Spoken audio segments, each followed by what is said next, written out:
पूरी सड़कें ख़राब हैं, पूरे रोड ख़राब हैं। हुकूमत को चाहिए कि हम लोगों का ख्याल करें, थोड़े रोड बनाएं, थोड़ा सा सहूलत दें गरीब लोगों को। यार महंगाई बहुत है। हादसे हो रहे हैं, गटर के ढक्कन खुले हुए, आप रक्षा चलाते हो तो आप हमारे साथ खुद हो जाता है भाई। हादसा बेध्यानी में, नज़र कमज़ोर है, बूढ़े आदमी है, बाद वक़्त ढक्कन के अंदर चले जाते हैं, क्या करें। बस ये चाहिए, हुकूमत को ख्याल करना चाहिए, थोड़ा गरीब लोगों का रोड बनाए, थोड़े गटर वटर सही करें। यही बात है, और क्या बात है भाई। हमारी तो यही एक रिक्वेस्ट है। सिंध गवर्नमेंट कहती है कि टाउन्स को पैसे देते हैं तो उनका हिसाब किताब लेने के भाई वो कहाँ खर्च करते हो, क्यों नहीं लेते हैं।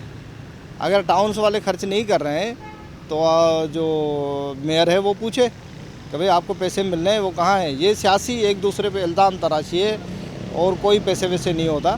पैसे देते तो बताए कि उसका काम क्या हुआ, लेकिन नहीं है, सिर्फ एक दूसरे पे इल्ज़ाम लगा के अपनी जान छुड़ाते हैं।